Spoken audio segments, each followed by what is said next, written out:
Welcome everyone to the Celebration of Consciousness. I'm Loreli Drache. Today we are setting a container for love and friendship, and we are coming together to hold space in unconditional love. And I welcome you all to participate and be in that space with me.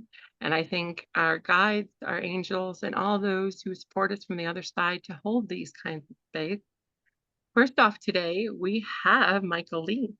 Michael is a scientist by day, mystic by night.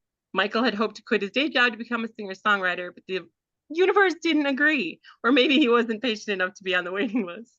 Instead, he wrote, performed, and produced several hit songs that his wife listens to in the car on occasion. He'll be performing 2 of his classics at our get-together. His musical collection can be found at drlee.bandcamp.com. Thank you again, Michael, for being here with us today. Thank you, Loreli, for inviting me. So the first song I'm going to sing is called One Fine Day, and it is about, friendship and relationship. And I wrote it probably like over 10 years ago, both of these songs. So it was a different me, but I guess a similar me since we're eternal.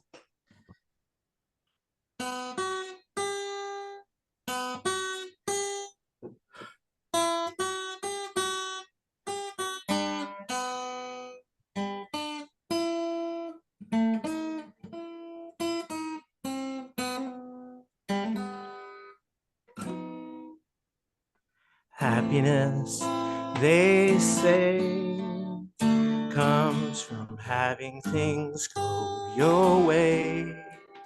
But I say happiness comes from this actually.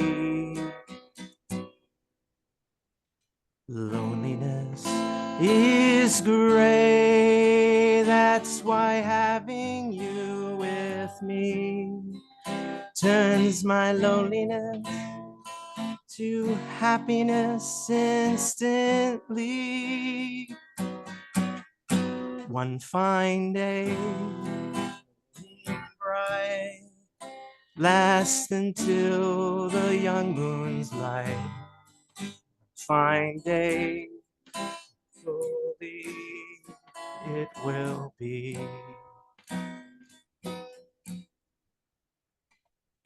The other day, you called, told me everything was wrong, but I said not today, 'cause everything can go on hold. The early birds, they sing out the joyfulness you bring. So baby, don't forget, there's no regrets for anything. One fine day, morning bright, last until the young moon's light. One fine day, hopefully it will be. One fine day, you will see that you mean the world to me. One fine day, close your eyes and you will see. Words after all can't speak what moments arise, and songs after all can't sing the look in your eyes. And every hour the feelings grow.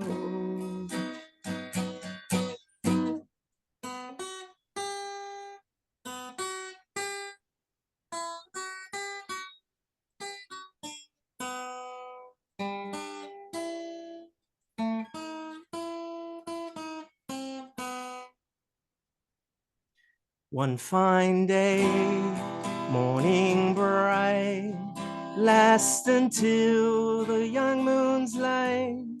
One fine day, hopefully it will be. One fine day, you will see that you mean the world to me. One fine day, hopefully, you will see. So that was, so my next song is called Love Can Come From Anywhere. Now, this song actually is really interesting, first because the melody and the lyrics to the melody actually came to me in an out-of-body or astral projection experience where I was trying to reach the heaven plane. And the second thing is that I used to sing this song, just, sing the melody. And my son, who was, maybe 4 or 5 at the time, was picked up on the song and was singing it himself once when I was on vacation. And when my wife told me this while I was in the hotel room, I was like, you know what? My music is so catchy that my children are singing it. Maybe I should become a singer-songwriter. So this song actually started my whole quote unquote career. And of course, I added verse lyrics to it, reflecting the out-of-body experience. So this is Love Can Come From Anywhere. I can barely see you as I look through my mind's eye, fading out of you. If I lose you, I will die. I'm reaching higher spheres. The light beams down from above, holding back my tears. Now all I hear is love. Come from anywhere, can go to anywhere. That's what love is for. Flying higher to the doorway of my soul, releasing my desires. I can finally let go. One you're seeking, just open up your eyes. I'm with you all along. Can you see through my disguise? Love can come from anywhere, go to anywhere. That's what love is for. Love can come from anywhere, go to anywhere. That's what love is for.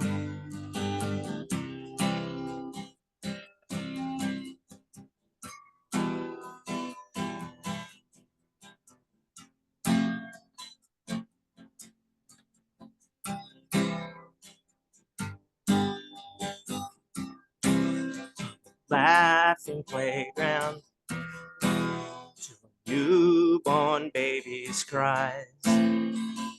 Love is all around. It should come as no surprise. From the grassy meadow to the stars that shine at night.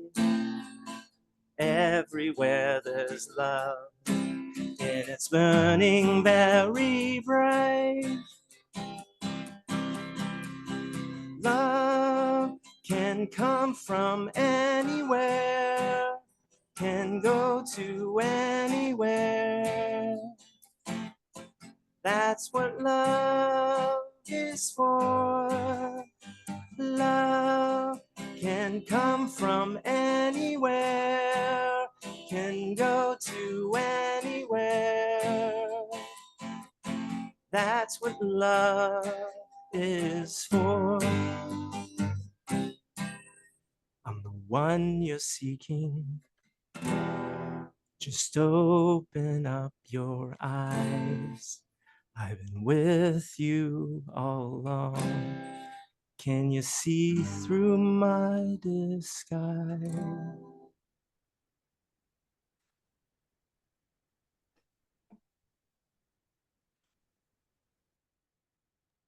That was beautiful. Thank you, Michael. It even gave me a little frog in my throat. Excuse me. That was beautiful. I can see that was part of your journey. Thank you so much.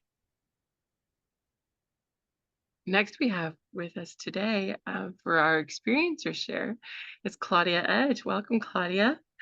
Yeah. Claudia. And Claudia Watts Edge had a profound near-death experience when she and her baby daughter died together. She has been researching NDEs and other spiritual phenomenon for over 40 years and has written 3 award-winning books filled with her experiences and what she lovingly calls spirit school.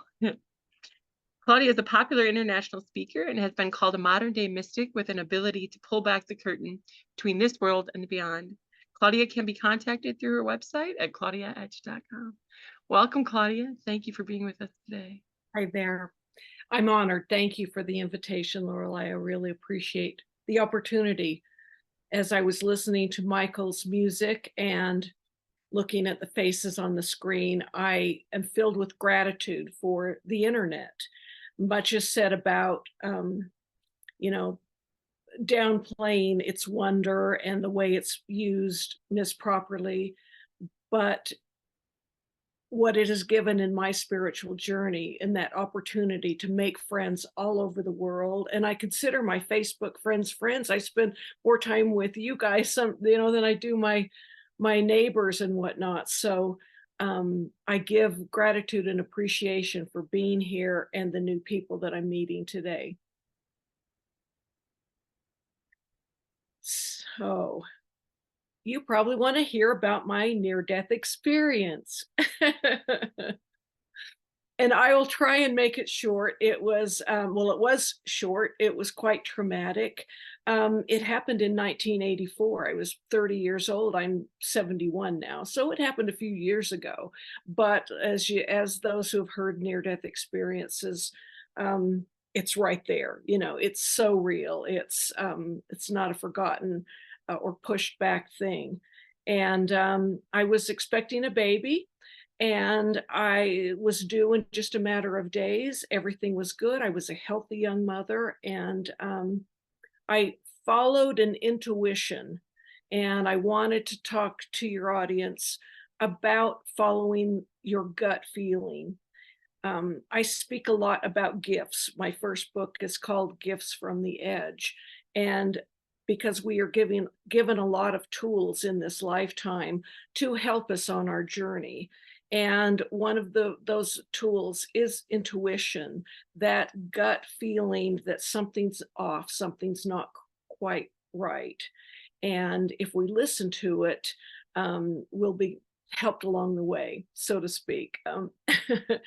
So my intuition was to go be checked at the hospital. I was feeling kind of lightheaded, and I had gone into a contraction that did not move. My stomach was hard as a rock. And after many hours of that, I thought, my baby might be in some kind of distress, even though I wasn't. It didn't hurt, but perhaps it was hurting the baby. And so I went to the hospital, and they kind of poo-pooed me, you're just, you're all right. And why don't you walk around the hospital a little bit? But I didn't get very far when it just hit me. I need to go back. And I said, just placate me, just help me feel better. I just need to know that we're okay. So they gave me a gown to be checked, and I was in the changing room when I noticed blood droplets on the floor. And I had had 4 previous babies, so this was not something I was used to. And I rang for the nurse and kind of like, oh, look. And she was, again, this is normal. It's okay. Well, it wasn't normal for me, but trying to calm me down. But at that moment, and I'll tell you before I even get into the story, because I forget sometimes, the placenta is an organ between the mother and the baby, and it helps feed the baby, regulate the baby within the womb. it was filling up with blood. So this is why I was lightheaded, but it wasn't exiting. So it just kept getting harder and harder, more taut, and until it exploded, which is what happened in um, the changing room. My placenta, it was like the doctor described it as living shrapnel within my uterus and everything. It just destroyed my inner cavity, basically. And I was, if you've ever seen the movie The Shining, when that wall of blood starts rolling down the hallway when they open the elevator, it's pretty much what was happening in that room. All of my blood was exiting so quickly. It was a gory, awful scene. And yet I was still not in any pain. And an intern came in and took one look at the room and said, "This woman's got 2 minutes of life left." Now, I was healthy and I wasn't in pain. And I was like, it's different when you think, oh my goodness, if I do this, I'm going to die. You know, you're scared. I'm going to ride the roller coaster. Maybe I might die. But when someone is telling you, you've got 2 minutes left and there's, you know, kind of no hope, you start kind of going through your own personal review of saying goodbye to yourself, I guess. Really, this is it. This is how it ends. No, I didn't get hit by a bus, but this is going to be it. And laid there and knowing that my baby was in peril, they could not get a heartbeat on the baby. A decision was quickly made to cut me open and retrieve the baby, and I was okay with that, because as a mother, you know that your thoughts are to save your child. And so without thought, to me, I said, just please save my baby, because I was convinced I was on my way out. So save my baby. So they proceeded to take a scalpel with no anesthesia, no operating room, no warm blanket, no aspirin, nothing. They held my arms and legs down and proceeded to cut me open to retrieve my baby. And that's when the pain set in. They have to move things like your intestines and things. And I know I'm being very graphic. It was graphic. And that was such an extreme pain. And when they lifted this little lifeless life from me, and I'll interject here that they did bring her back, because I know that's, but I saw her lifeless body and it was just enough. I'd had enough trauma, even though it was a fast experience, because there was just no time for any kind of anesthesia, oxygen, anything. It was an immediate type thing. And I thank this intern every day for the miracles that he performed to bring me back. But while I was gone, you know, I was, the walls in the room as I was dying and bleeding out, I was going blind, and my hearing senses were very sharp, and the walls of the room began to become liquid and they were closing in. And I had read some NDE accounts, because my father had passed many years before, 16 years before. And that was one of the things I was a little bit excited. It's like, okay, I'm accepting my death is imminent and I'm going to be seeing my dad. So I had gone through all of those, you know, when you're diagnosed and you get those, you go through, you know, the anger and the grief and, you know, all of those 5 steps of accepting your oncoming death. I went through those real fast, and then I hung on to, I'm going to be seeing my dad in a few minutes. And as the walls came in, I literally popped out of my body. It was a soft transition. It was like a little pop of a sound, like just a puff of air. So it wasn't, so the death part, you know, yeah, going up to it, there was pain and acceptance and, you know, thoughtfulness of what was happening. But the death part, for anyone who's afraid of dying, it was really easy. It was just moments, milliseconds. And this though the scene was chaotic, because I came out of from my feet up, and was looking over at this scene rising above it, and though there was so much chaos and blood, and the room just looked like a war had gone on, that I left that chaos and I was floating through the hospital. Um, I I noticed, things from a different angle, and I was going to mention a friend of mine, Kimberly Clark Sharp, when she went through her NDE. They need to put like pictures up on the ceiling and things like that, because we all are looking for that evidentiary evidence. It's like, how can you prove that you were there? Well, if there was some letter or something that we could come back and say. But Kimberly saw a red shoe outside of a ledge on the third floor that couldn't be seen from the ground, and it had an overhang. It couldn't be seen from the air, but she was outside the window and saw the red sneaker out there. So there are these evidences of us being there. And I was in a gentleman's room. I was following music. It was the theme song from MASH. It was like, and I could hear it, and I was drawn into his room. And when I was floated by his bed, it's funny to even have used that term, because there was nothing that was different to me. Like, floating was natural. I didn't say, oh my God, I'm floating, I don't have legs, or, it's just the way it was. I've done it before. It was completely natural. It was muscle memory, so to speak. And everything about me was still me. I was still Claudia. My thoughts, my personality, my irony, my funnies, my, everything was still there. So that change was not evident to me until I noticed that this guy wasn't paying any attention to me as I was by his bed. And I kind of went out in front of him and did a hoo-woo-woo. And he had no reaction. And so I went, oh, I must be dead.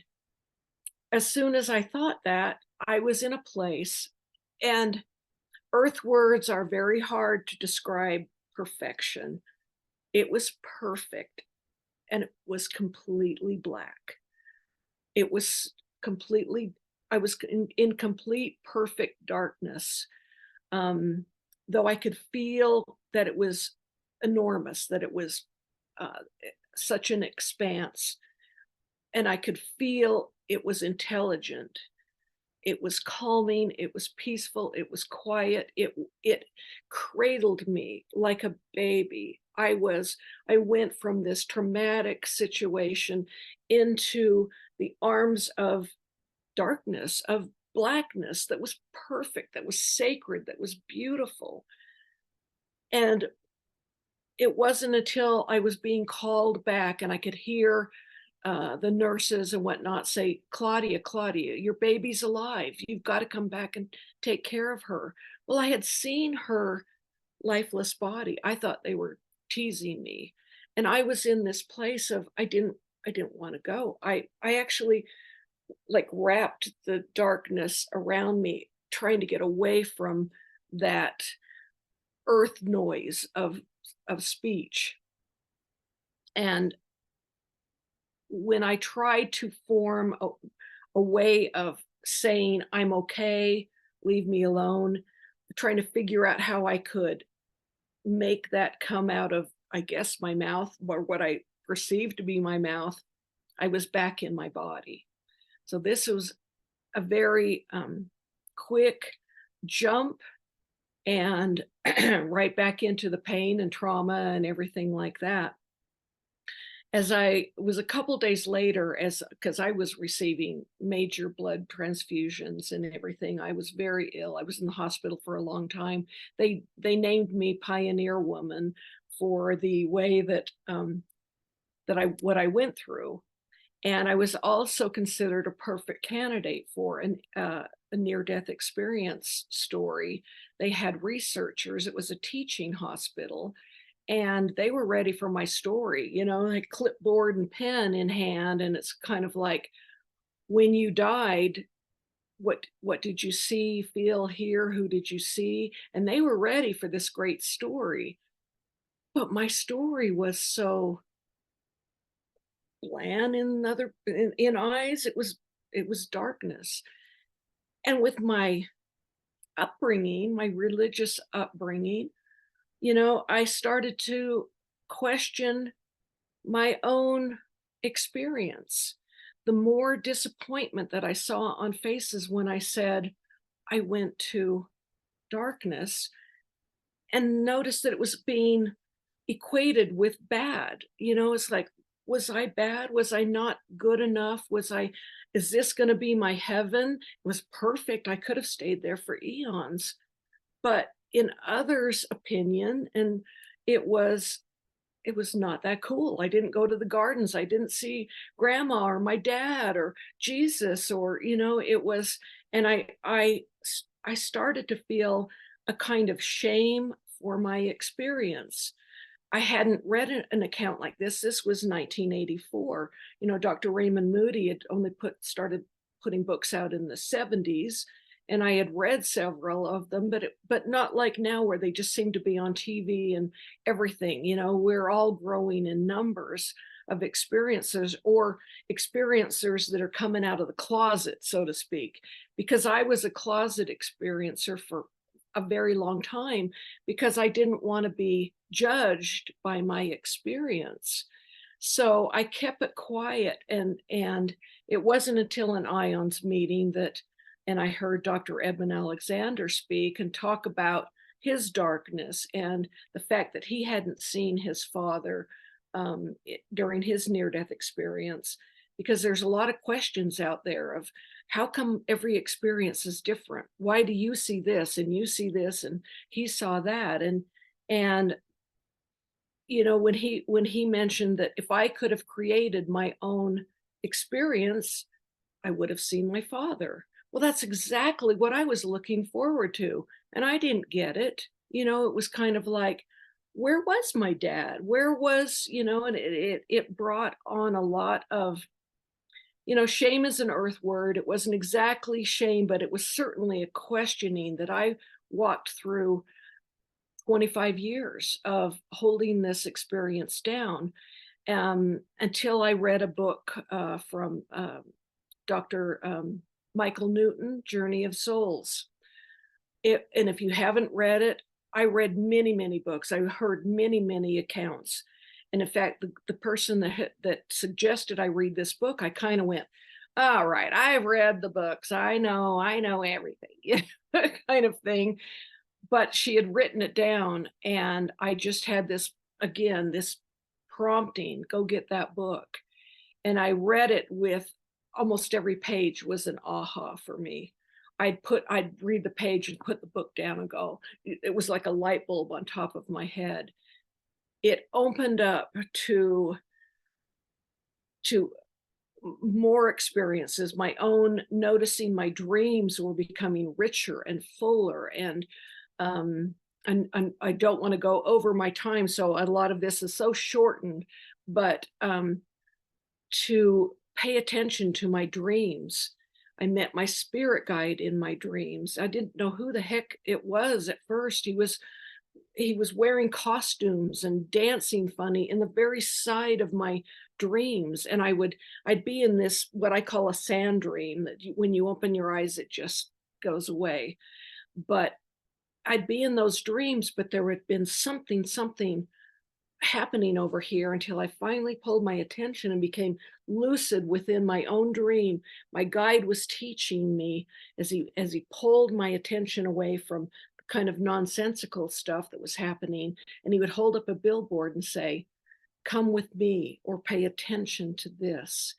And he started taking me to what I call spirit school, where I was given and I'll say in parable and metaphor, because I'm a storyteller. I was given stories that I could understand of how things worked over there. What is the other side like? Well, here's a story about this. Here is something that I could hold on to and bring back and write down in my dream journal that I kept by my bedside. I was keeping journals for myself, I guess, or possibly my children might be interested someday. But, you're prompted, as Lorelei, to it's time to write that book. It's time to do this. It's time to, and I was like, I don't have a book. I have darkness, and it's like, no, you have individual stories, lessons from the other side, gifts from the other side. You've been given these tools to share. And so I talk about my books. I'm going to hold up. My first book is Gifts from the Edge, because the tools are, I call them gifts, our intuitions, and even the passing of my father, I have learned was a gift to me. It was a catalyst for my trying to learn and understand and open myself up to reincarnation, or out of body experiences, or clairvoyancy, or mediumships, or all these wonderful things that were just coming to me in spirit school almost on a nightly basis. It has slowed down a little bit now, but it was coming in crazily. It was amazing how quickly I expanded my own consciousness through dreams. And so one of the things I want to leave with your audience is your dreams are important. We're busy all day long. It's like, and it's task things. It's get up and, make the coffee, make the bed, make sure you've got clean clothes to wear. So you better have done the laundry the night before, all of those things that just keep us in a circle of busyness. But at night, if our intention, and intention to me is a really powerful and important word, because if our intention is to travel further in our own consciousness, in our own abilities, we can be given those things. Those are gifts to us. And I've got a couple things I want to add. One of the stories that I got, one of the experiences I got, was being with my little sister. She passed a number of years ago, but we were about, I was about 10 and 7 years old, and and it was a dream experience. We were out in our new dresses, getting, practicing for the next day of school, that first important day of school. What dress am I going to wear? What barrettes in my hair? Do they match? Are my shoelaces, everything had to be perfect that first day. And we had been gifted from my mother sewing these really cute little circle skirt dresses. And we were out in just, I want to say the universe, but in the clouds, feeling of just twirling and dancing and just feeling so special and beautiful. And my dad joined us, and he was dancing with us, and we were in this joy of our new dresses, and he was calling us his beautiful girls, it was such a perfect moment that I hold on to that as a gift. And then a few minutes later, he was gone. And we both knew he was gone forever. This was our life now, because he was killed when we were young, horrible accident, and was gone. And so we knew it was like his voice still echoed in the air of his precious girls. And then he was gone.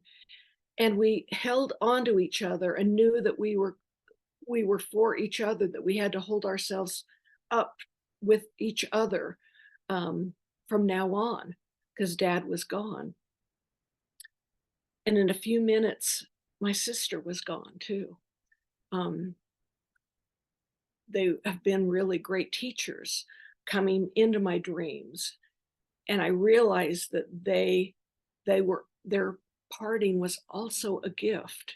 As I mentioned earlier, it's hard to think of that. But those catalysts, we're closer. I'm closer with my sister now than I was when she was alive, and we grew up and had children and everything. We're best friends now when we were more acquaintances, the family reunion and, Sunday dinner sometimes, but we've become very, very close. And one of the things as we were doing our twirling together, I kind of jumped ahead in my story after my dad left and we were holding on to each other. There were beings of light that came in between us that kind of separated us, and we were being given our special gifts, our tools for this earth and our heavenly gifts, basically. I don't recall what was said to my sister, but what was given me, and we were kind of speaking earlier about words and intent, because words are really important. You know, there are fights over text messages that are so quick and unthinking of what it could be perceived. You could type something and it could be taken in an entirely different light. Our earth language is limited. And so I try and put my intent behind everything that I say, and use words that are vibrationally high, so that they're felt as much as heard. That's a purposeful thing for me right now in practice. But what was given me were these words that were swirling around me. They had weight. I could see them, and they were talking about my gift now to be able to speak to the dead and be a bridge between the other side and this world. And I watched those broken alphabet, so to speak. And every one of them that came, I opened my mouth for them to come. They circled around me and I could feel them. And each letter that entered my mouth had weight and substance and density and a taste. Every single letter was important as it entered into me in the giving of this gift. And so I did want to speak about intent of our words. Unfortunately, my household, I live with my daughter that was brought back from the dead, and my two grandchildren, little twin boy and girl that is 8 years old next week. There's a lot going on in my household.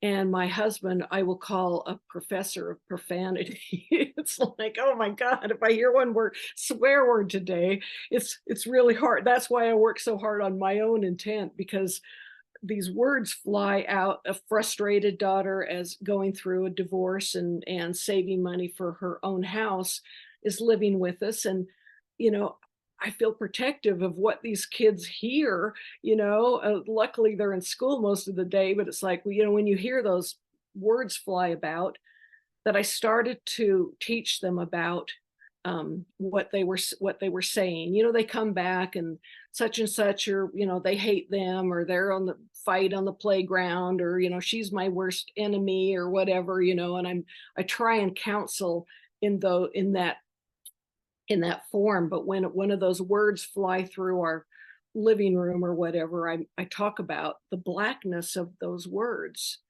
And for when they were littler, 5 and 6, we started this, and they'd say, "Grandma, there sure are a lot of black words like floating around the kitchen here." And I was like, I know, and I'm so sorry.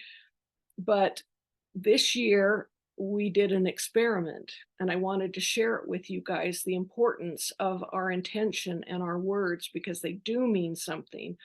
And I've forgotten the name of the gentleman. I was going to look it up and didn't before the show, that did the words and the ice crystals: love, hate, anger, all of these words, and what the ice crystals did. And you can Google, the water words and find that very easily. But there was, under those words, those ice crystals were either beautiful or they were broken up. Cancer was just awful looking. And so I had heard of an experiment, and I decided to bring my grandchildren into it, because we were going to learn intent of words and our feelings. And I'm going to grab this little box. This has been 3 months ago we started this, and I don't know if you can see this, but we have hate and love, and then one that is just empty.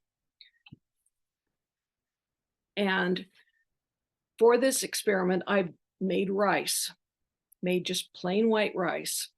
I boiled the bottles. I sterilized everything that touched.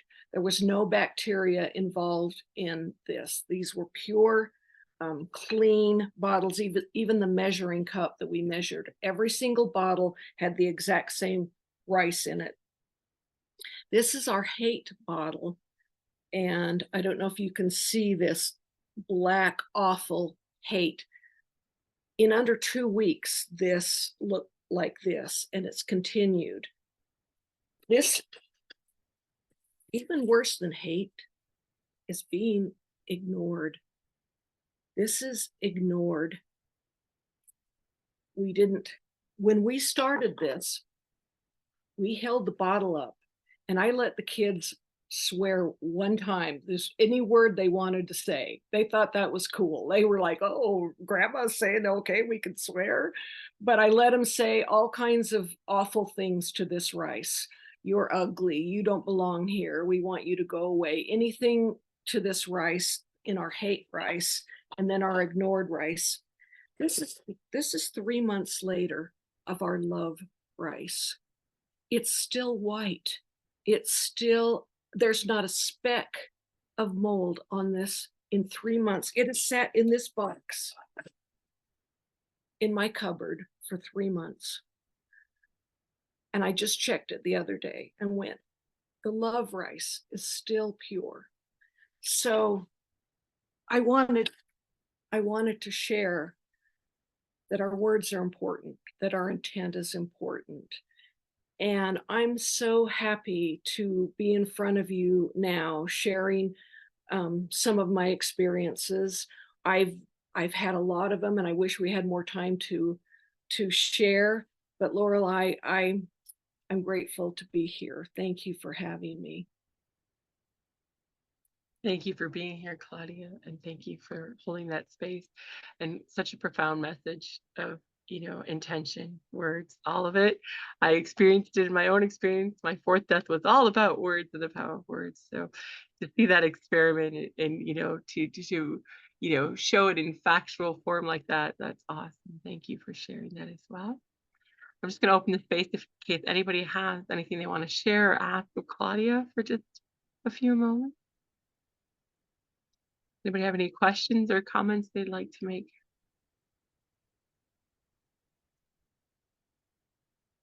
You can raise your hand or just wave at me. Okay, Keisha, I see your hand. I just want to thank you for sharing and being present with us today. I love that exercise, and I'm going to be doing that with my niece and nephew. I think a visualization and like putting things into practice is the best way to integrate and implement, things like that into our life. So thank you for sharing that. Yeah, I'll add on that. This is jumping into reincarnation, but just as you said, it's to visualize and to live through those physical of the experiments rather than just hearing them. That's the purpose of living so many different lives, is because until we're walking in those shoes, actually in the physical of all of those different lives, it's a perfect way to learn. Thank you, Claudia. We have Rev has a comment or question, and so does Kathy. So Rev, you go first. Thank you. Thank you, Lorelei. Lorelei, that was, it's like you said, earth words, earth noise that are so limited that we have to operate in when we have these experiences. And that's what I feel your energies were to Rev, to all of us. The energies, the intent that you were talking about, flowing through your words, flowing through your eyes, flowing through your being, flowing through the rice, which was very powerful. And I think that's Mr. Emoto, right? Emoto, I think that was. Mm-hmm. In the spirit school. These are a lot of things that I've reflected on and taught. And the way you did it was just, like I said, there's really not earth or earth energies. And I appreciate that. Appreciate you and the sacred space that Lorelei always creates. So thank you very, very much. Thank you. Thank you, Rev. Thank you. Kathy and then Jennifer. Yeah, thank you, Claudia. I really enjoyed your sharing, and I think it would be a great idea if somehow we could propose that sort of experiment with kindergartners wherever. I think it would be a very good learning experience. So thank you for sharing. Thank you. My little ones are kind of embarrassed about it. They're okay here. I said we ought to take it to school, but they're like, we don't want to talk to a bottle in school. They thought that was weird.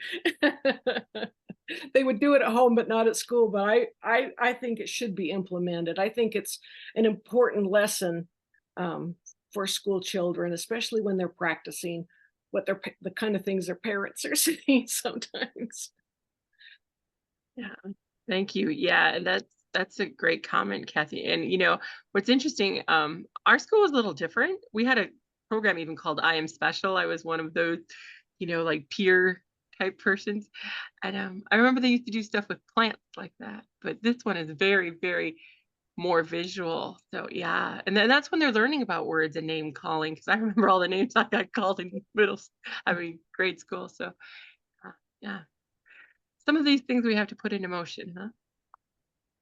Jennifer and Jeff. Hi, Claudia. Thank you for sharing. I had a question. My near death was about 2 years ago, and I'm still kind of in the beginning of my journey, and I'm doing internship right now. Do you have any advice on keeping the negative out and just trying to remain positive What is your internship? all the time? For facilitator and moderator at IONS. Oh, really? What was your name Yeah, again? Jennifer Morris. Oh, hi. Nice to meet you. I was Thank working you. before, but I couldn't this year. So yeah, we're all finding each other, and we're Yeah. all doing an offering, you know, so it's important. Oh man, I would say what I did is I continued to ask. You know, I've heard, well, my spirit guide told me one time, if you're not getting answers to your questions, start asking better questions. Ah, okay. He's hilarious, but it offered quite a message to me, because I think I was asking questions, kind of drolling on and giving opinion or whatever, and not really a clear way that my questions could be answered. So ask better questions. But in my oh man, afterwards, where things are swimming through here, and you know, I've heard criticism of NDEers and their stories that kind of grow, right? They have this story. Well, next week there's another part, and then next year you hear a podcast and there's something added on, and they're like, you know, isn't their experience their experience? So I would say hang on for what's coming.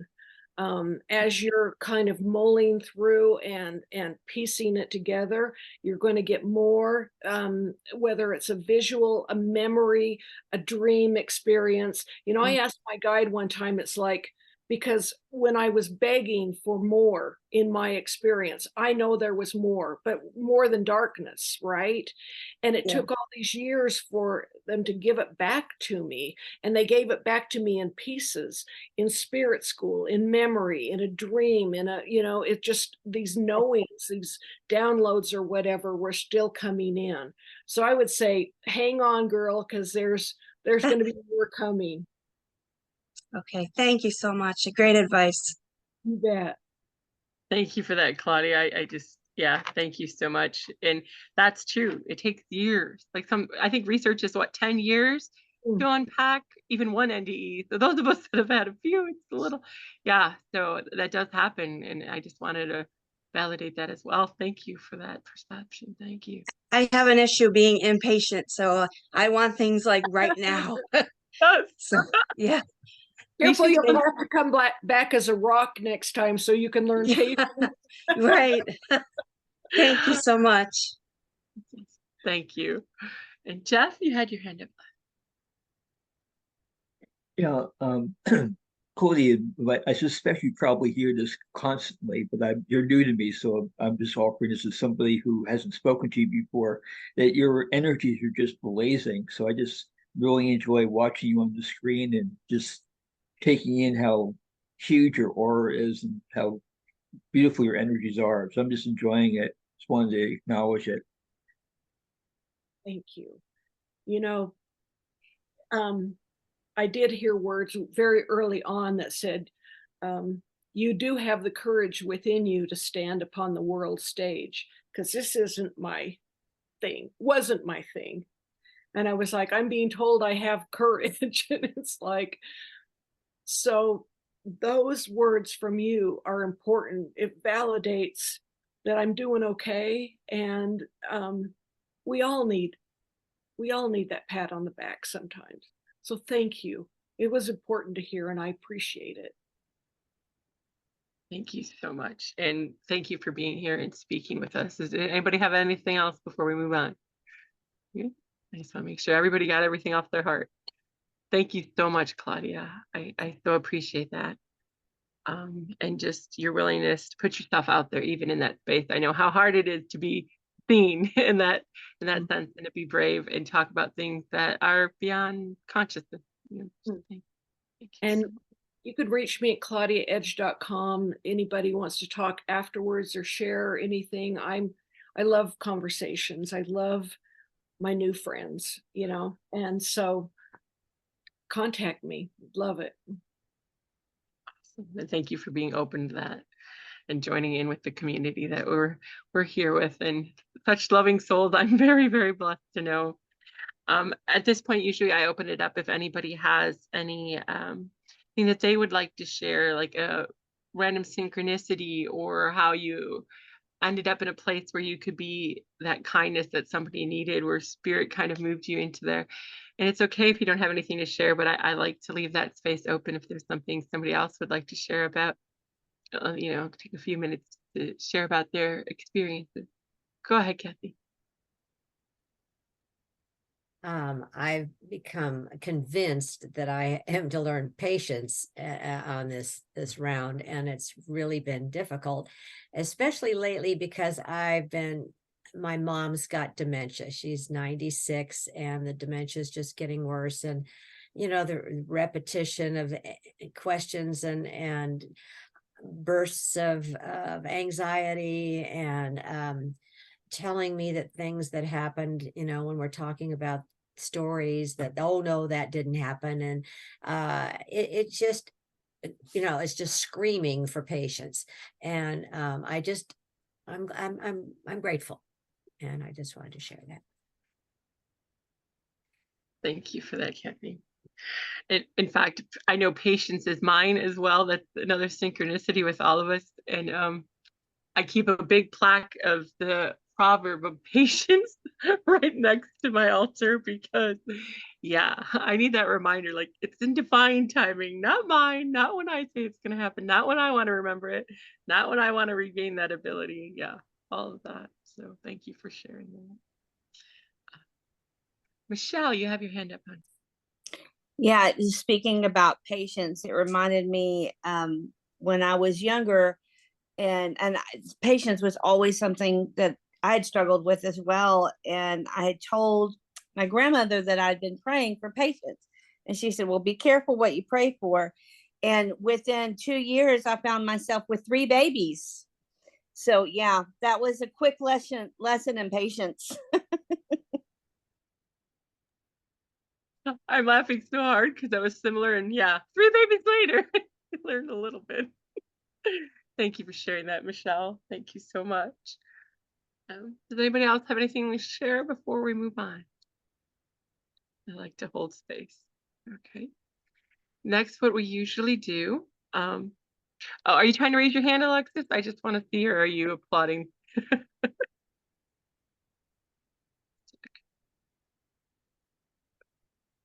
Just wanted to make sure. No, I Okay. am here. I am here. Okay. I'm sorry. I'm trying to figure out how to work my Zoom right now. Oh, okay. Sorry, we had a hot date night last night. I'm going to be perfectly honest, me and my fiance, and I'm in bed. I don't really want to be on camera today. I apologize. It's just been a long morning. So, thank you for having me, though. I want to share this really interesting story. Last week, I reached out to my higher self during an evening where we were discussing a website that we're trying to get up off the ground. And I said to my higher self, I proclaimed to my higher self to send me word and send me information on the name. And it was really cool because at 3 a.m., I woke up out of a deep sleep and I had this vision where I was taken by hand into a storefront, a glass storefront. And I was shown a huge tapestry that had in bold black letters, Conscious Commander.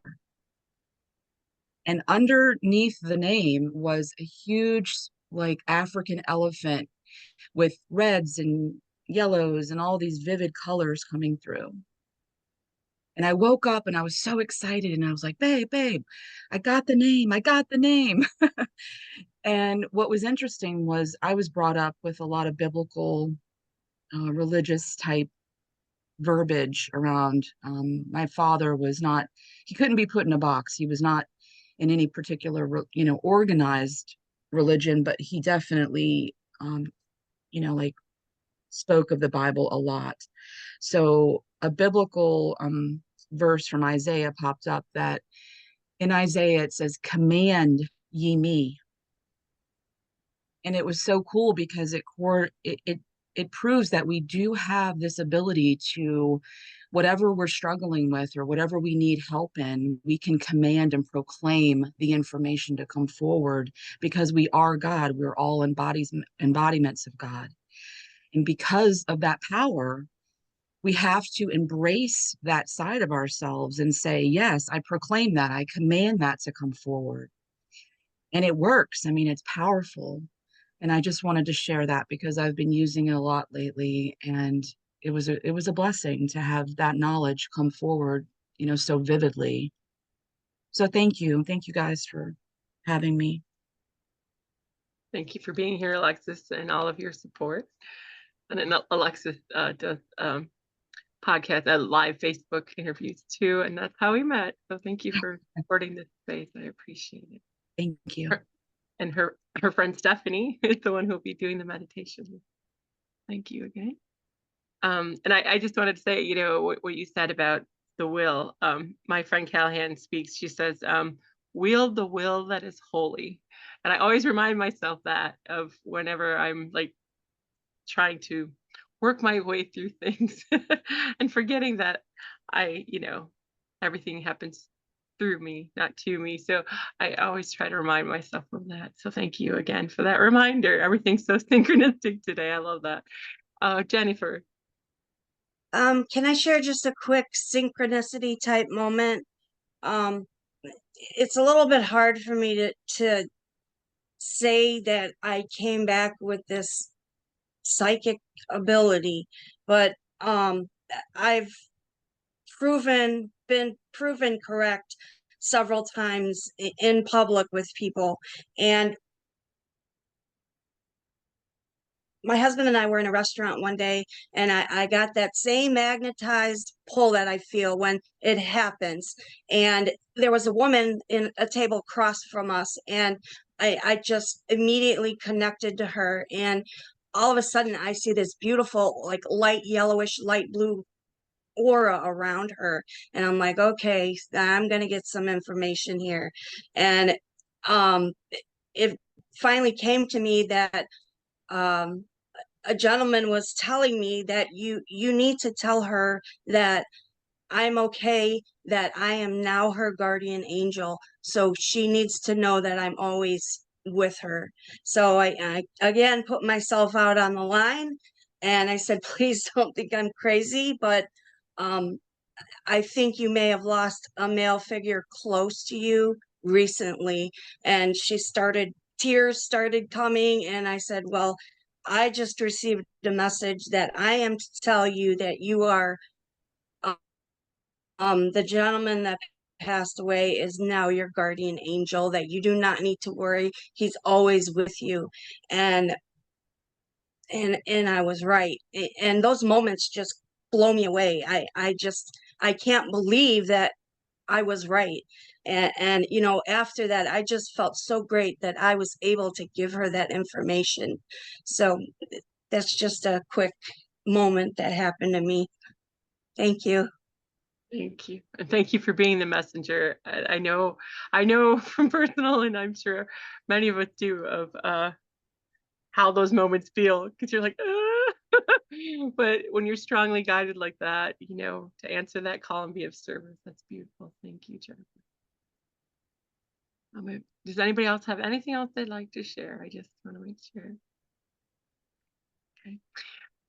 This portion usually is what we call like the healing sharing portion, where we set either our intentions or something that, or share either you or someone that you know that you would like us to send, either those of us that are healers to send healing, love to the collective, anything that you want energy for. This is a space to set that intention or ask for healing. So if anybody would like that, and even if no one wants to physically voice it, just know that we are sending energy to that space. But would anybody like to share an intention or a healing intention to the today? Jennifer? Sorry, I don't want to keep taking up time, but my brother has leukemia, and he just found out that it has spread to his lymph nodes, and the doctor went from giving him 2 years to 3 months. So you know, I've been praying for him, and I am going to say it. I put myself on the line, and I said, take me instead of him. I'm really worried about him because he all of a sudden is not believing in the afterlife, and I'm very calmly and peacefully trying to give him the information that I know, so you know, he can make better decisions. But yeah, he definitely needs some prayers. Thank you. Thank you for sharing that with us, and we will send healing. I usually do at the end a few minutes to just send all that energy and blessings and love and surrounding him with light. Anyone else have an intention or a prayer request? Michelle? Yeah, I have a doctor's appointment in Chicago on Tuesday. I travel out tomorrow, and I'm pretty nervous about it. So, yeah, I don't want to say much more. I'll just start crying, but We'll send you love, Michelle. Thank you for sharing that and being vulnerable. Kathy, then Keisha. Yeah, I'll just ask for prayers for my mom and all of us who love her. Thank you. And we will send those as well. Keisha, you're next time. And then Claudia.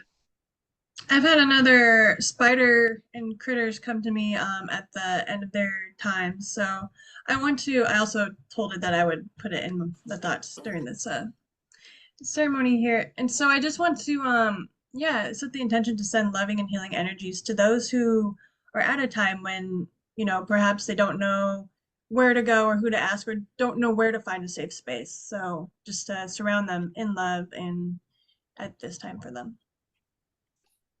Thank you. That's beautiful. Yes, definitely. And Claudia, you were next. I just had an experience with prayer that I wanted to share, because in growing up in kite religious area, and I'm in Salt Lake City, Utah, prayer was a big part of my growing up. And as my consciousness expanded, and I set a lot of those religious beliefs aside and opened for new ideas, new I was going to say beliefs, but that's another earth word that's wrong. Knowledge, knowings, whatnot. And I didn't know what to do with prayer because I wanted and was establishing a personal relationship with God. But I also didn't like the feeling of an actual prayer felt religious, and I was kind of spinning in that eddy, so to speak, of how do I talk to God? You know, the use of the words thee and thou and wilt and, you know, all of these things that are not in my vernacular just set to me bricks in front of, you know, it was building this wall between myself and having a relationship with the light. And so I didn't call, and I love that there are other words when we use meditation and, you know, we're sending our hope and light and everything else. I've figured out a way to accept the word prayer, and because it's a word and it has the intent, as we talked about. I had COVID a year and a half ago, and I've had it twice, and I was in the hospital.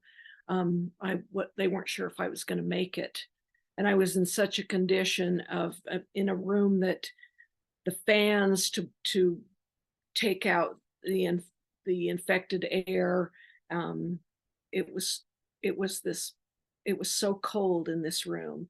They couldn't keep me warm enough, no matter how many blankets they put on me, and I would just lay there and shake in this loud environment that was cold and lonesome because nobody wants to come in and, you know, talk to you, or they're not allowed to, or they come in hazmat suits and they're yelling, trying to talk over the noise of the engine in the room.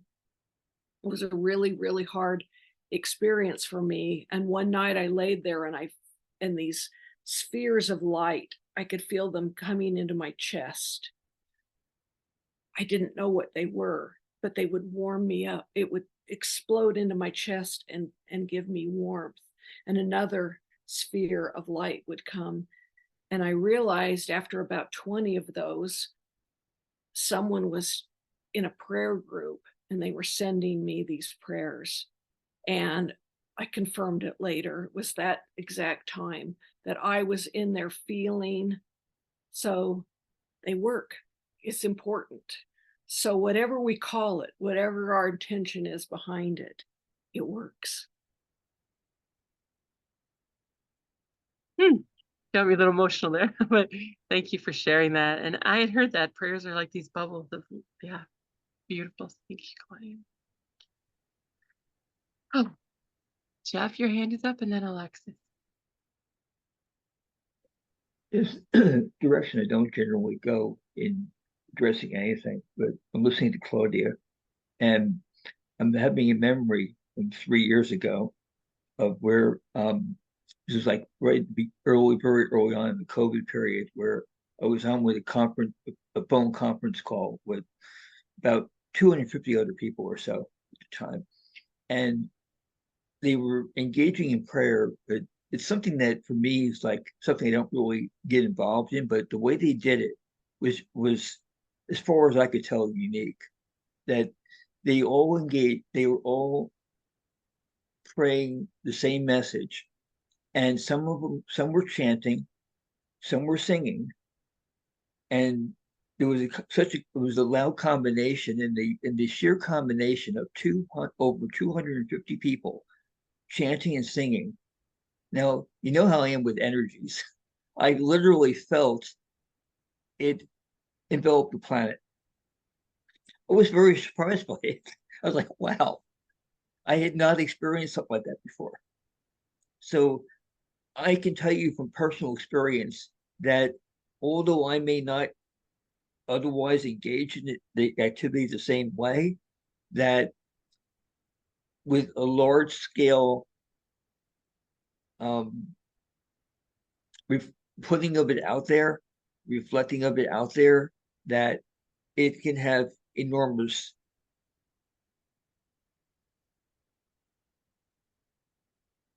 see what would be the word for that. It can really have a huge impact on what happens on the planet. So I'm just making mention that off of listening to Claudia. Thank you for that, Jeff. That's beautiful. Yes, and the power of combined energy is amazing, and intention. Yes, thank you. Alexis? Yes, ma'am. So I'm here with my fiance, Aaron, and he just wanted to ask for something. So hey guys, this is Aaron, Alexis's fiance, and I was really drawn to something as I was listening to everyone, and could start to feel the energy shifting to where it actually ended up with Jeff, which was I was being told that where two or more Are gathered are together. gathered, and There am I in the midst of then it. they're in the midst of it. Yeah, and as we're asking for things, for basically what I was being told is that we're all asking for blessings from each other. We're praying together. And that's something that's always really, really connected with me with spirituality, is just this idea of prayer, because that's really what we're all doing. And so the blessing I would love to ask of you all in your collective is that, Alexis and I are about to get married. And so, and in a very positive, energetic way, I would just love to ask everyone's energy for that blessing of our marriage to come. Thank you. Yes, that is a beautiful request. Thank you. Yes, that would be great. I just wanted to share with you a synchronicity about you asking that.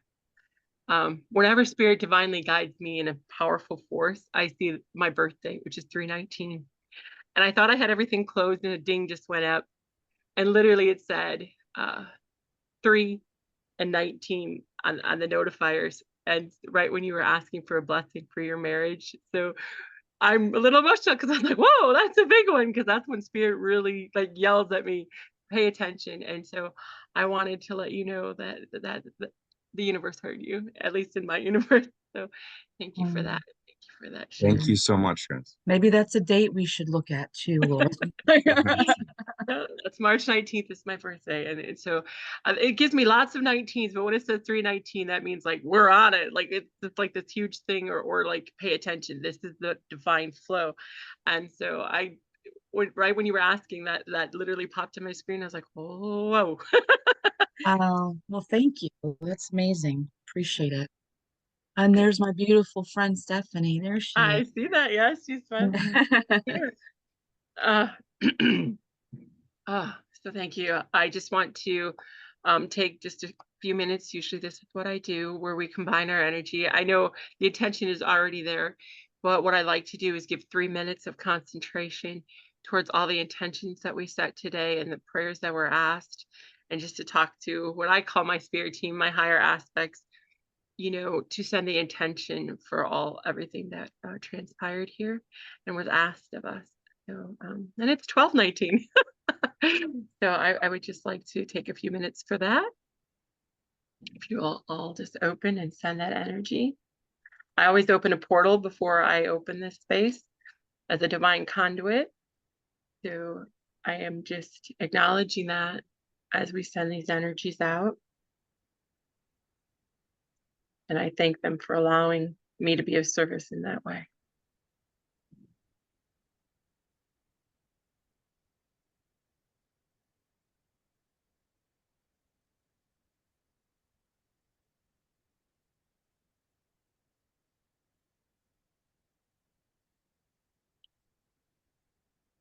I offer loving energy, and as hot as my hands are, they're sending healing as well.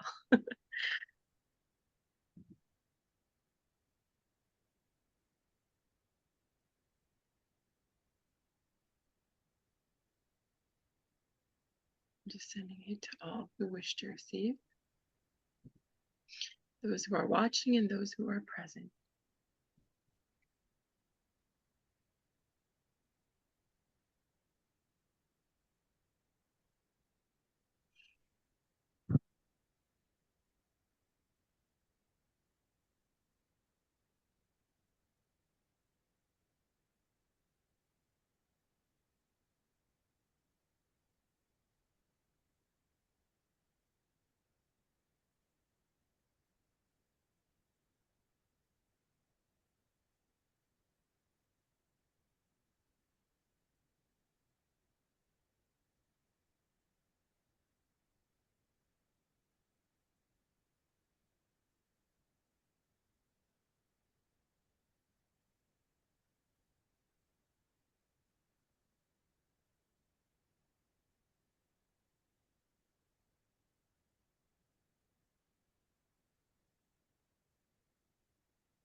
I'm not going to release any personal messages, but I do see that a lot of this healing that needs to take place is a trauma release, which we do know as far as how our body holds those. So they're really guiding me to a few. And I'm just letting you know that some of this stuff needs to surface and will slowly be releasing. So just be patient and compassionate with yourselves. I know they're not easy to look at, but it's a matter of forgiveness and letting go. And not for them, but for yourself. It's coming through very, very, very strong. Especially with a few of the healing requests that were given today. Seems like a lot of bottled up emotion, not acknowledging emotions in the moment. I feel that energy transmuting because they're leaking through my eyes at the moment. I just want to acknowledge that because they won't leave me alone and they wanted me to say it. So there you go. Thank you for that space. And I send continued healing in the quantum space. There's a few of you that, if you'd like, they want me to connect with. So I just don't want to say anything personal in this space. But thank you for supporting the love and the healing that we provide here, and the support and the intentions that we do together. I'm so thankful for you and your energy, your love and your kindness and your open heart to provide that for those within the collective. From here, we step to our lovely Jeff, who is able to channel from the collective. He's also a master hypnotist and reads auras, works with energy, and so many other things I could list. He does this for each of our events, so we're so thankful to have him. Jeff, I turn it over to you. I could tell you're feeling those energies as well. Yeah, it's really, they were coming in strong today. So if you could, I don't know like if you can Aaron speak said, right now. like Aaron said, it was massive. Yes, excuse me.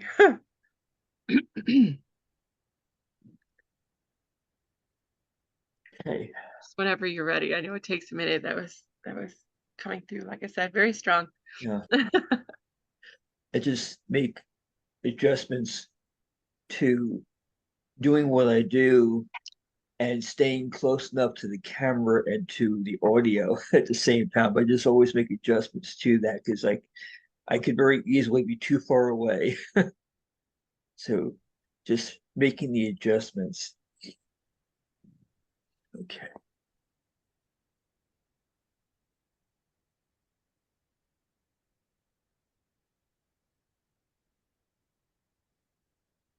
For those of you who are not familiar with me, I very much connect with collective cosmos, the omniverse. I connect.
Yourselves.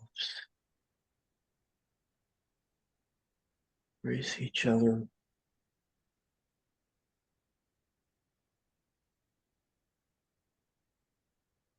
Be all that you are.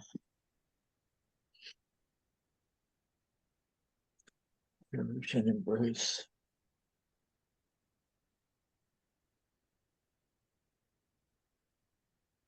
Know that at all times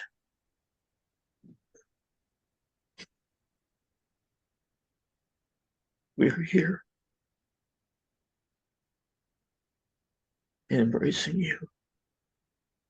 Embrace yourselves and each other within the all-encompassing love.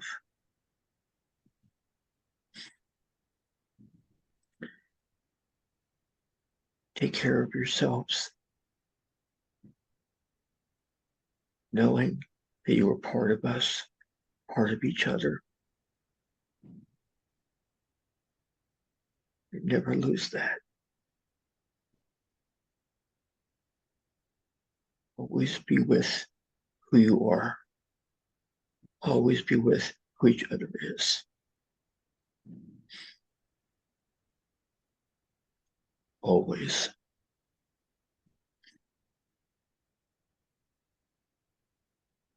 Never lose sight of yourselves or each other.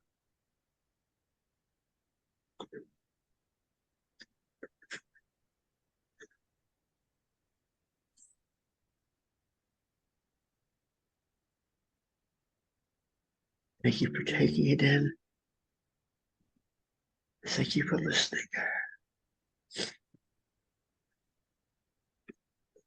Thank you, Jeff, for that beautiful message from the collective. We're so thankful. And it totally aligns with the friendship, to be there for each other, to hold that space for each other, and that love, the oneness. Thank you so much. Letting that energy sink in. Thank you, Jeff. I know how powerful and how much that moves you when you do that. And now to work in those energies and settle, I just want to welcome Stephanie. Stephanie Osborne is here with us today. Stephanie, thank you for supporting this space. And I will just give a brief bio here of Stephanie is the CEO of Meditate New Orleans and the producer of both Reclaiming the Goddess Within and this event Wellness Within at Gallier Fall. Stephanie has studied meditation for 30 years. I did meditation around the United States and at the corporate level for 8 years. She studied a combination of meditation traditions and techniques, including mindfulness, Zen, Buddhist, Tibetan, primordial sound meditation, Sakakaya, I can't even say that, I apologize, and mindfulness-based stress reduction. She has a beautifully blended meditation experience that includes all of her favorite aspects of meditation and its traditions.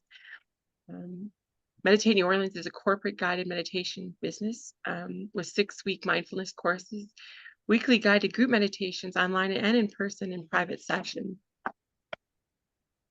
The mission of Meditate New Orleans is to help people cultivate their inner calm and connection with their higher selves by practicing stillness, gratitude, compassion, and self-love. Stephanie is happily married to Terrence, her husband of 25 years, and her 3 amazing children, Elsie, Seth, and Sydney.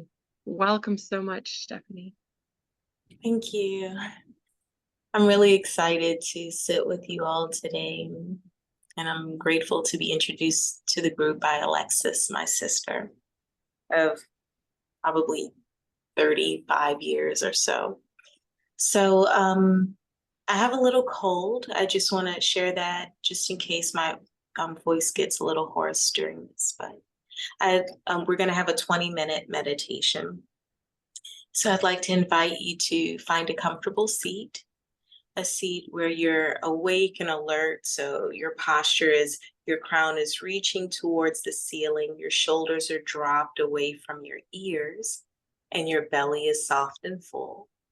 And so once you're in that position, you're just going to soften. So you're wanting to stay awake and alert and at the same time relaxed. And I invite you to close your eyes or let your gaze find the floor. And just turn your awareness to your breath. Don't try to control it in any way, just notice it. Is it fast or slow? Is it deep or shallow? Just notice.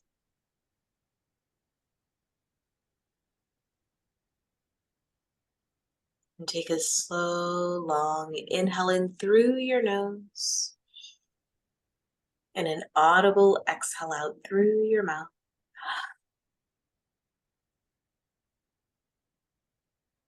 Now we'll just be breathing in and out through our noses. Begin to sense in your body where you notice your breath mostly. Is it your nostrils, throat, chest,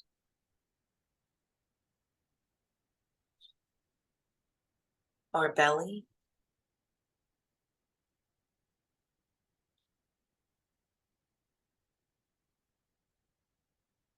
Breathe in deeply into that space, filling it with air.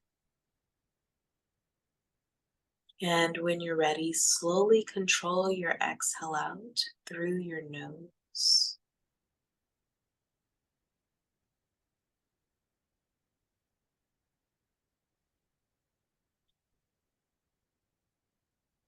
Making your inhale longer and deeper.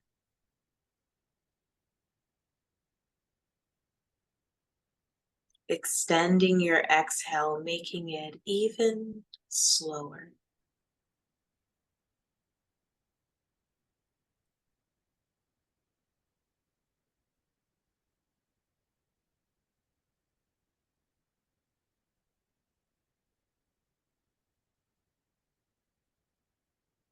Noticing the beginning of your inhale and the beginning of your exhale.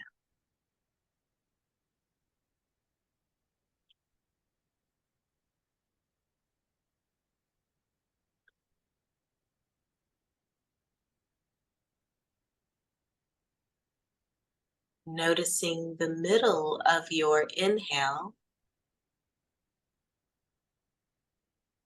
and the middle of your exhale.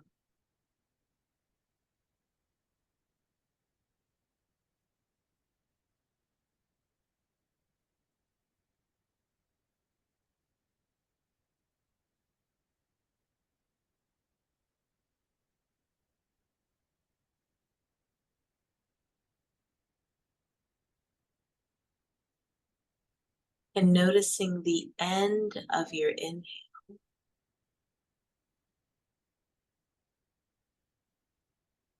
and the end of your exhale.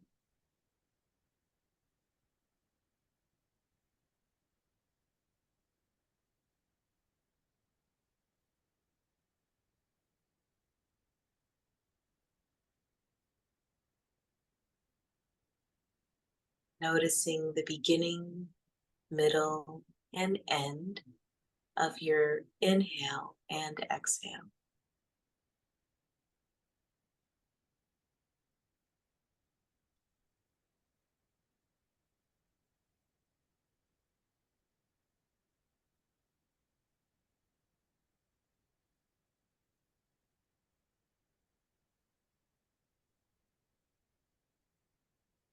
And noticing the natural pause between your breath in and out.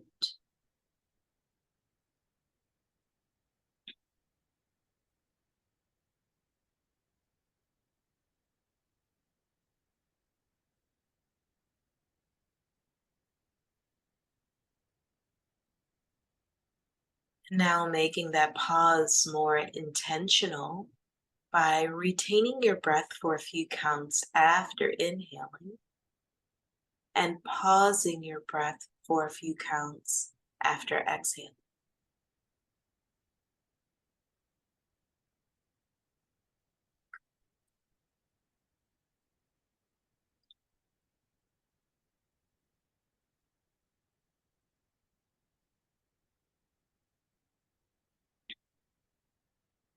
Pausing your breath further allows you to control your breathing, and it also prevents hyperventilation. Breathe in.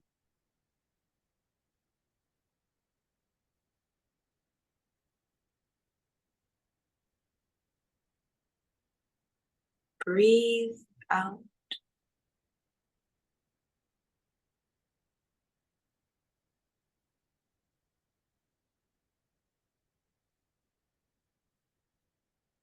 Breathing normally again.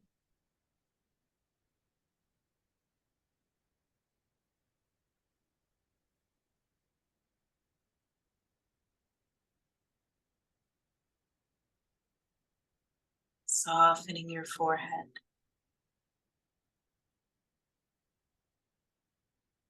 Relaxing the space in between your eyebrows.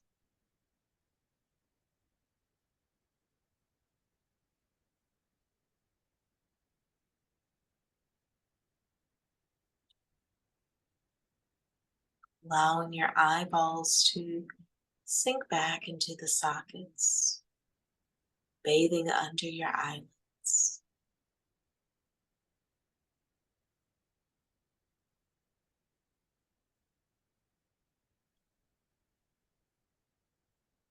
Even with your eyes closed, you might notice some blinking,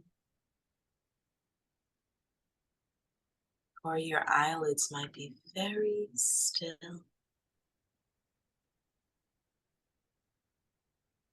And if at any time during this meditation you'd like to open your eyes, you can feel free to do so. And then turn your awareness back inwards by closing your eyes.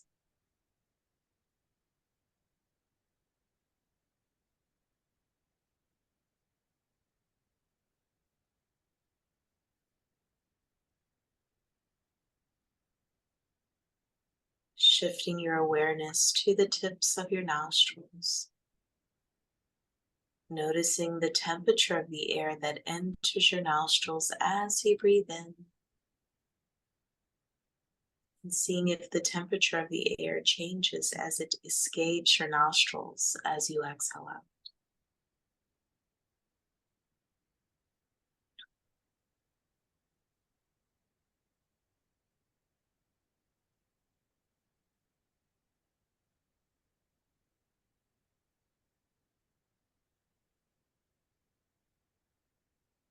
Breathing in through your nose. And as you exhale through your nose, feel your breath on your top lip.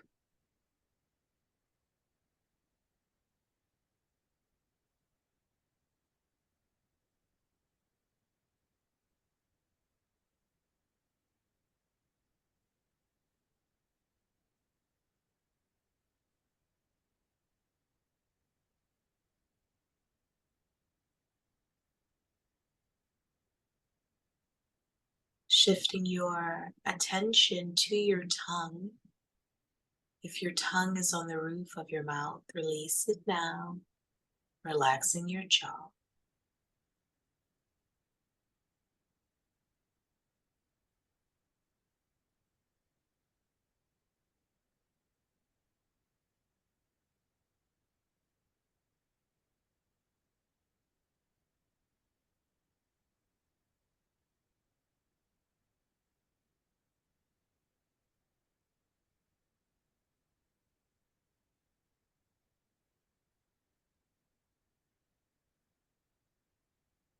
And we will go into silence for a while.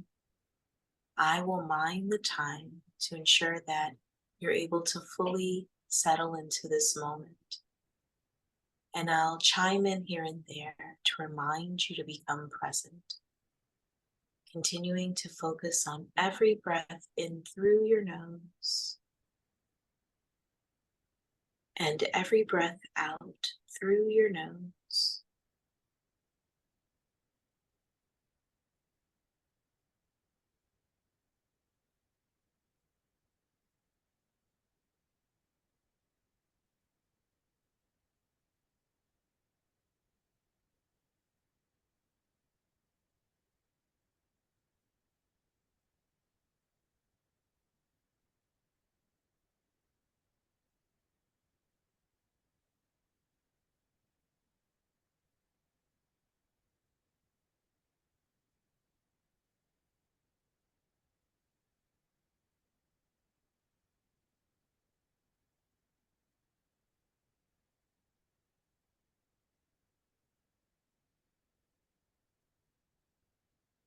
Thoughts will come.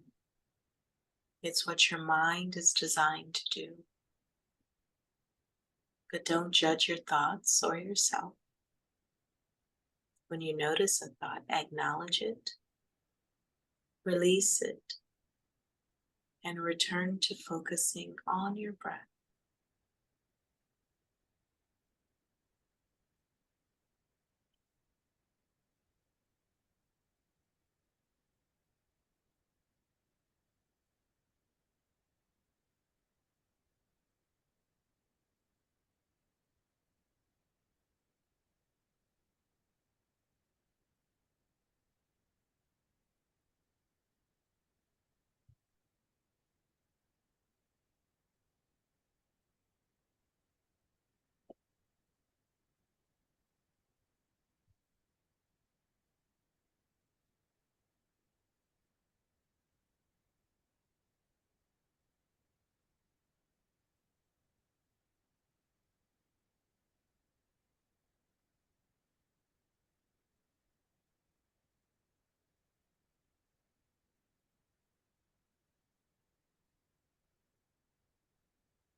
Begin to investigate this moment. Even with your eyes closed, noticing the light and shadow on your eyelids, the temperature and the space that you're in.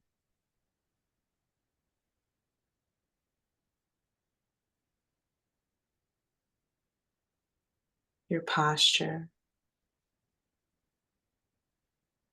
facial expression.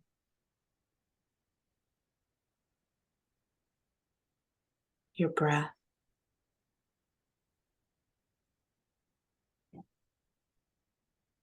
Noticing the sounds. The sound of my voice and any sound outside of my voice.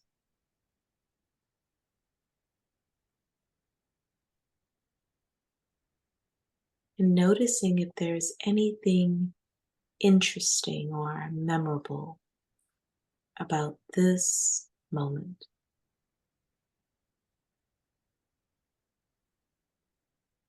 Breathe in. Breathe out.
There's so much freedom in being in this moment.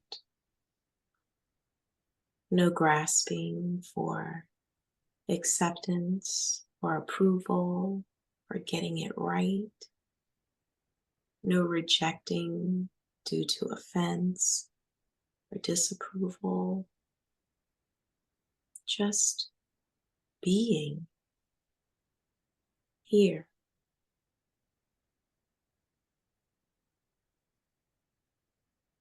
Breathe in and out.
Now placing your right hand over your heart and your left hand over your right hand. So stacking your palms over your heart and feeling your heartbeat. And sending this wish silently to yourself. Repeating silently to yourself, may I be safe and protected. May I be safe and protected.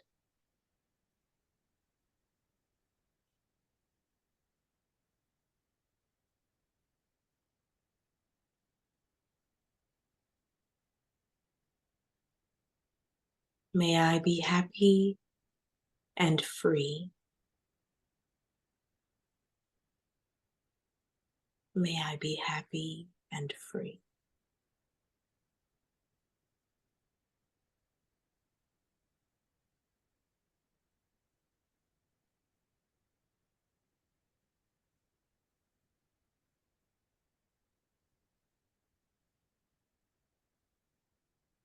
Repeating silently to yourself, may I be healthy and strong.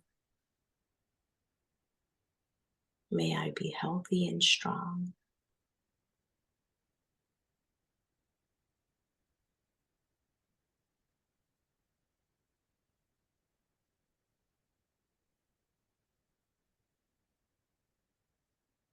And lastly, repeating silently to yourself, may I be peaceful and at ease.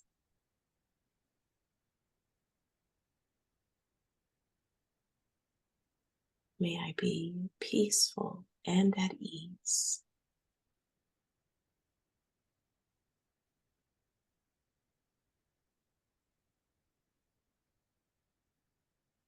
Continuing to feel your heart beating. Knowing that at any moment in the day, if you find yourself lamenting over things that have happened in the past, or anxious about what might happen in the future, you can always place your hand over your heart and ask yourself, what is happening in this moment? My heart is beating this fast or this slow. And now placing your palms together in prayer pose, letting your thumbs touch your chest as you bow your head forward to acknowledge your own divine light.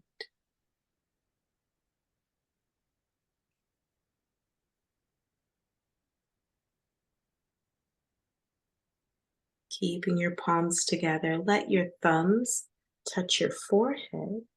Breathe in through your nose. And an audible exhale out through your mouth. The light in me sees and honors the light in you. Om Shanti, Shanti, Shanti. It's peace, peace, peace be with you. And when you're ready, allow your eyelids to float open.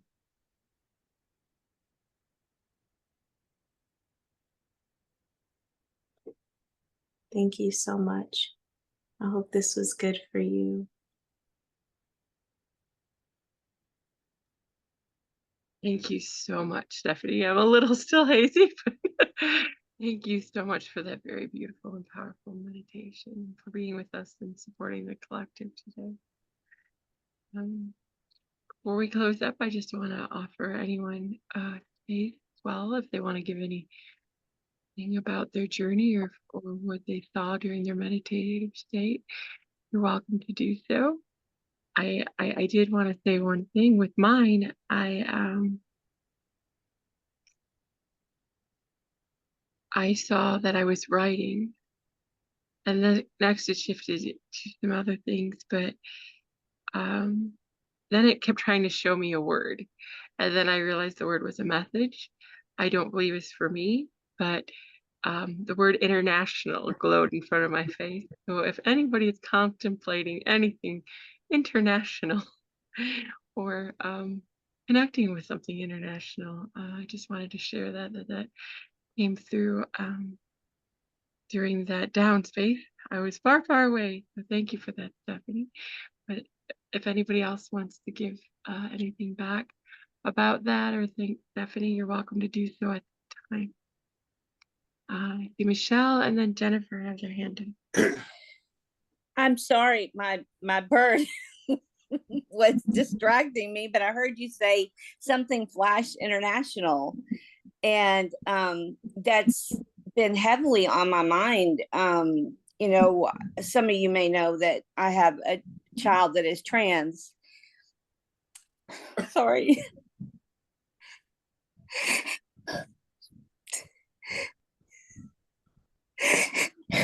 The laws that are being made and the way they're being treated, he doesn't feel safe here. So we've really been looking at moving out of the country. So I don't know if that was it, but yeah, it's heavily on my mind. But with my health issues too, and some of the medications I'm on, I'm like, how is this even going to work, you know? But yeah. Thank you for being vulnerable, Michelle. And yeah, they were saying the message was not for me. I've gotten some international messages that were for me, but this one was not. And I just thought I was being, you know, how that works, called to share that. And I send loving light to surround your situation. And I know what needs to happen. I have faith that it will. Thank you for sharing. I think Jennifer has her hand up, and I think Alexis, wanted to share something as well after that. Jennifer, then Alexis. I just wanted to say thank you to Stephanie. That meditation was actually pretty intense for me. I have recently discovered, because I've been reading about energy and frequency, and I have discovered that when I'm connecting, I feel cold between my hands. Facing my palms together, I'll feel cold, and I'm getting cold out of the top of my head. So then I'm finally listening now, and I think that's when I'm connecting. But through the meditation, I seen a lot of light. I went through every one of us in this meeting right now, and I could just see this beautiful white light going through all of us, and then turning into a purplish bluish light just surrounding us. And that gave me the impression that we are on the right track, we are meant to be, and we're doing the right things. So again, Stephanie, I thank you so much. Thank you for sharing that beautiful synchronicity. And when I do my meditative medical intuitive psychic surgery type work, that energy flow has been really showing up with that blue and the purple kind of just surrounding everyone. So thank you for that synchronicity and validation of that. Thank you so much. That was beautiful. And I'm glad Stephanie could take you to that place. That's amazing. It was very powerful. Jeff, you had your hand up next. Oh, actually, Alexis is first and then Jeff. Oh, Alexis, are you there? There you are. Hi guys. So I just said I'm just gonna come on because my beautiful friend, even though I am still in bed, y'all, my beautiful friend has inspired me so much with this meditation. I usually consider myself more of like a meditator during my waking hours, like where I'm an intentional person all the time, but I feel like I do like walking meditation and very, quiet, a lot of little moments in my day, but having you bring us to this level, Steph, of very intentional now, it was just beautiful. And I too saw like all of the waves of like purples and blues. It was beautiful. I need to do this more, I guess, is my is my takeaway, because yeah, I I think I've been avoiding this for a while. I apologize. Sorry. No, I don't apologize. I gotta stop doing that. It's raw and real, emotion. I just appreciate you guys like so much for this morning. This was really beneficial. And thank you, Stephanie, for coming on here and being willing to share your beautiful gift, your beautiful voice. I love you so much. I love you too, Alexis. Thank you. Thank you. Thank you for that, Alexis. And like I said, I'm so thankful for the two of you and being here and holding space today for the meditation. Thank you. Jennifer, did you mean to raise your hand again, hon? I just want to say, because I know Jeff needs to go, but I just want, okay. Jeff, you were next, hon. Yeah. Jennifer, I was listening to you and what you were saying about your energies and what you were feeling in your hands and coming through your forehead and the colors that you were describing, the auras. And I was just very reminded when back in my 20s of how I came to have a clue as to who I am and what I'm about. So that's exactly what I had going on that led me to, what the hell is this? At the time, that was my reaction to having the energies in my hands, which scared me at the time. The tingling of my and feeling it scared me, and the feeling of my forehead, it was scary. I was like, "What the hell is this?" And when the more I investigated it, the more I became aware of me and of what I am and what I do, and so I just encourage you on that path. Is if you are anything like what I was when I discovered it, you got a hell of a future ahead of you. Thank you. Wanted to acknowledge you. Thank you so much. I appreciate it. Thank you for that, Jeff. Yeah, when mine first started coming, it was like a cold burn, and it's like a sideways slant right here. So it's like fire but cold. I think that's what you're talking about as well, Jeff. Yeah. So usually that's like, for me, it's like my higher aspects when they want to be heard. It's like this. Yeah. So that's the curious synchronicity that. I don't know. The space always seems to be full of it. I think that the universe just wants to be seen in synchronicity. Thank you for that. Is there anything else anybody wanted to share before we move on to our closing blessing? All right. Well, I have another session that I have to go to, so I just want to say thank you for having me, and I hope you all have a beautiful day. Thank you so much, Stephanie, and for all that you provided to this space. Thank you. I send you so much love. Thank you. Bye-bye. And Keisha, you had your hand up. Yeah, I just wanted to share. I felt drawn to draw a card this morning, and I knew it wasn't for me. And so the message was pretty much that the chains are already broken and that you can choose to be free right now. So That's beautiful. Thank you. Thank you for doing that and sharing that. That keeps getting reiterated in different ways, different words through and yeah, it's time to take flight. Like you telling me. I think that's why if you ever come to our Seekers and Sharing group, we have every Wednesday at 7 Central, 8 anyway. But a little plug there. But I just say words were coming up quite a bit in taking flight, and I'm starting to see more and more the message behind that. So yeah, that's like being uncaged. Thank you for that very much, Keisha. Susan, you had your hand up. Oh, I wanted to mention you're my birthday sister. I'm the day before you. I didn't realize that. Oh, and also, if anybody's in Northwest Missouri or Southeast Iowa, I want to start doing my Reiki shares again every like maybe second or third Thursday of the month. So get up with me on Facebook, or I'm on Instagram too, but I'm First Wave Indigo Soul Star on Instagram, and Jean Grey the Phoenix on Instagram, whichever one you want to get. Or my Divine Connections page is my business page. And actually, I was kind of hoping Jennifer was near me because I'd love you to come to one of my Reiki shares. Awesome. Thank you. I'd be honored to come. I appreciate that. Thank you. I'm not sure if for some reason I feel like you're in Missouri somewhere.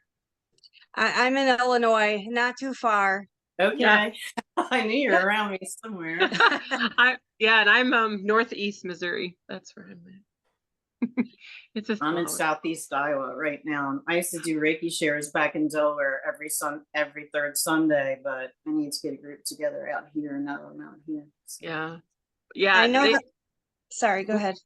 Oh, I was just going to say, it's very interesting, especially since the IANS conference, I'm being called to do, I knew I was supposed to take the celebration of consciousness like on the road, but I've been being called more and more, to have that physical connection, where normally I like to be a hermit on the hill, but they keep stressing that physical connection lately, Susan. So I know it's kind of scary to have people in my house that I don't know, because I don't know anyone out here, and I knew people that knew of people when I was back in Delaware. So I have to get over that initial fear, because I've got everything gridded and black salted and pyramided, and so yeah.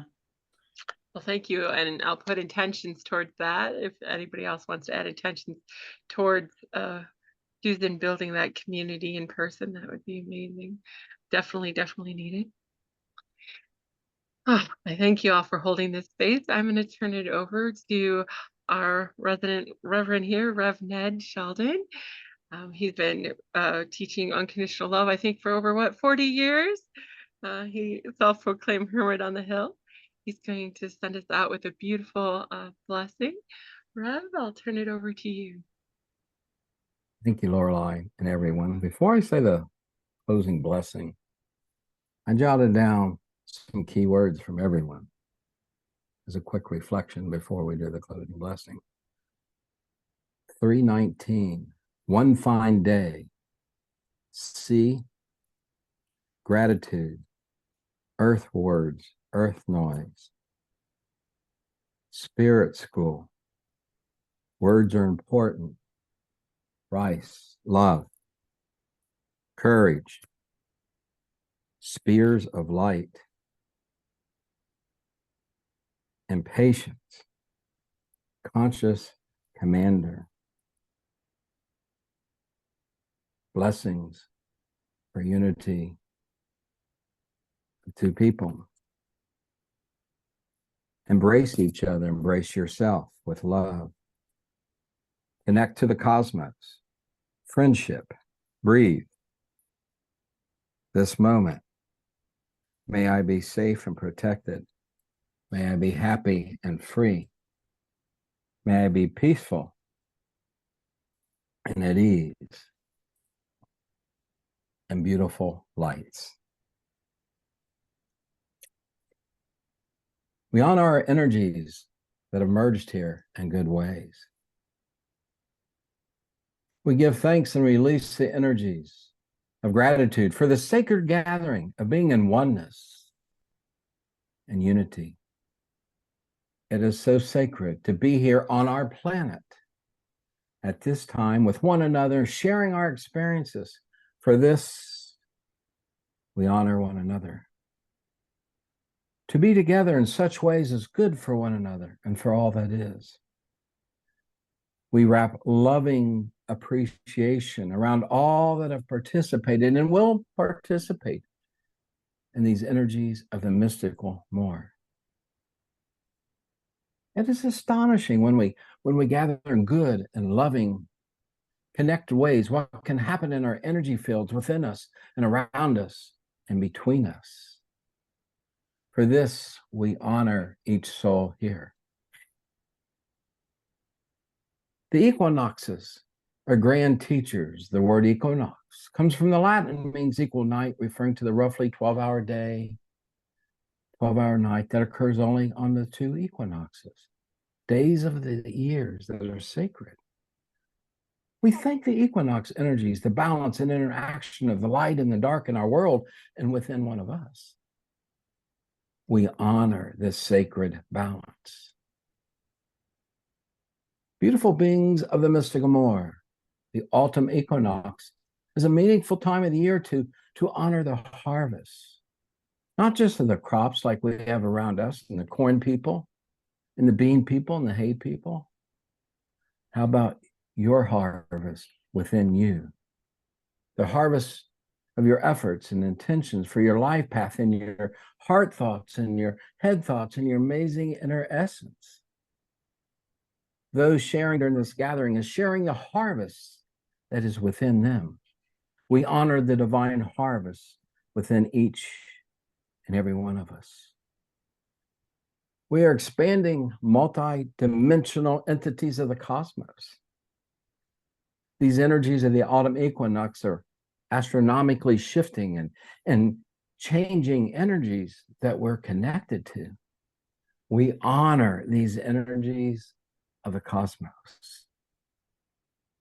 The birds and the bees and the bugs around Rev on the back deck of oneness communicate of the energies that are transforming in so many ways.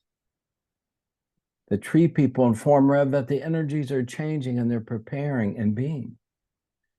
Even the frogs have their frog cycles and share with Rev of the energy shifting and moving and dancing. This season of harvest reminds if there are energies we no longer need within us to release, wrap them in pure love and let them go to Mama Earth and she will take care of them. Like the tree people are changing colors and releasing their leaves, reminding us to ponder what distracting energies are blocking our energy paths, energy cycles, and wrap them in pure love and release them. We honor their release. How incredible, amazing beings of the more, as we consciously link our awareness to the cycles of nature, our understanding of our own cycles begin to deepen. We are so much more than what the culture leads us to believe. We honor our cosmic uniqueness and honor our cosmic interconnectedness, cosmic friends. We heard from Michael about love, and Rev will use the term pure love, which are cosmic energies within us that gather us in deep ways to our authentic selves and to all that is. These energies, these high vibrations are part of these cycles. These pure love ways Rev feels with each day that I breathe and walk. As I sit on the back deck of oneness and connected to all that is through this pure love, we honor the sharing of the divine flow with one another.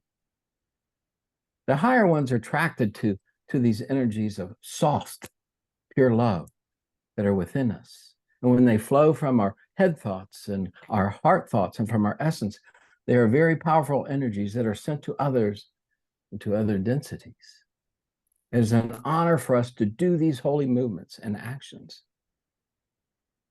These divine energies of pure love bring us together, bind us in eternal ways and eternal ways, and in mystical ways.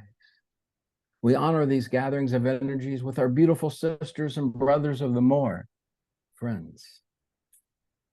This sacred gathering, we have consecrated one another in very holy ways, and energies of acceptance and uplifting our cosmic purposes and demonstrating our unlimited potentials within us. That inner heart every one of us has been touched and refreshed and renewed, and for some restored. Our inner heart has touched one another with our inner fire of the divine flow. For this, we honor everyone's inner divine heart that truly is home and has been touched by one another and blessed by one another.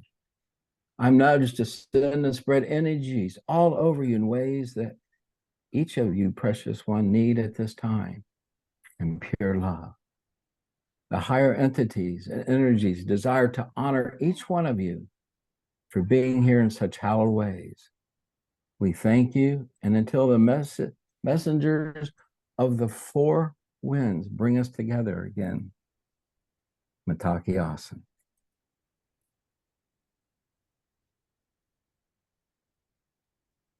Thank you so much for those words, Rev. Thank you. And thank you for being such a hollow bone of unconditional love for us and for all that come into your path. Thank you so much.